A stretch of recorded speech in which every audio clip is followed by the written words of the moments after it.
என் வீட்ல கண்டிப்பா அவன் இருக்கு. ஆனா என்கிட்ட ஏர் ஃப்ரையர் இருக்கா கேட்டீங்கன்னா, கண்டிப்பா என் வீட்ல ஏர் ஃப்ரையர் இல்ல.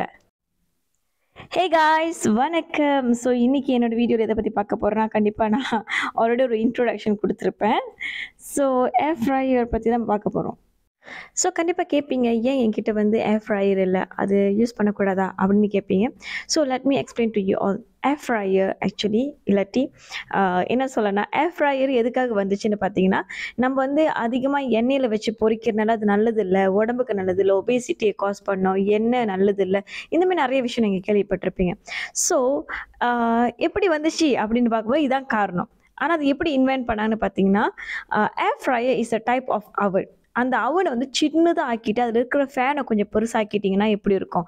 ஸோ வெறும் அந்த ஃபேன், அதாவது ட்ராயான இல்லாட்டி ஒரு காத்து, சூடான காத்து வச்சு தான் உங்களோட சாப்பாட சமைக்குது.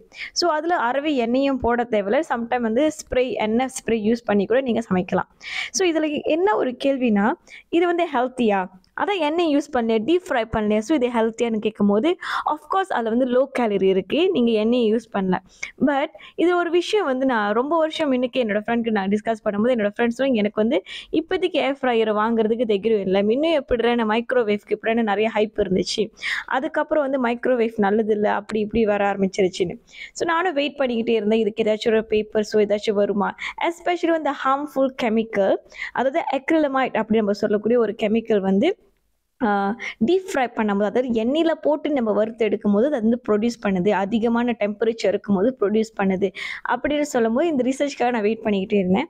ஸோ இப்போ உள்ள சில ஸ்டடீஸ் வந்து வந்ததுக்கு அப்புறம் என்ன நான் கண்டுபிடிச்சிருக்கேன்னா, ஏர் ஃப்ரையர்ல நீங்க வந்து சமைக்கும் போதும், அந்த அக்ரிலமைட் நம்ம சொல்லக்கூடிய அந்த கெமிக்கல் ப்ரொடியூஸ் பண்றதுக்கான வாய்ப்புகள் நெறையவே இருக்கு. அதாவது ஒரு அ அ சிப்ஸ் இருக்குல்ல, அதாவது ஃப்ரெஞ்ச் ஃப்ரைஸ் நம்ம சொல்றோம்ல, அதுக்குள்ள செய்யப்பட்ட ஒரு ரிசர்ச்ல தான் இத கண்டுபிடிச்சிருக்காங்க.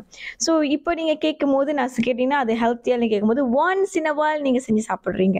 அந்த மாதிரினா பரவால்ல.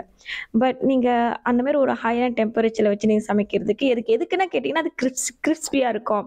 கடிக்கும்போது அந்த மொறு மொறுன்னு ஒரு டேஸ்ட் அந்த குடுக்கறனால தான் நம்மளுக்கு வந்து இந்த டீப் ஃப்ரைட் சாப்பாடு ரொம்ப பிடிக்கும்.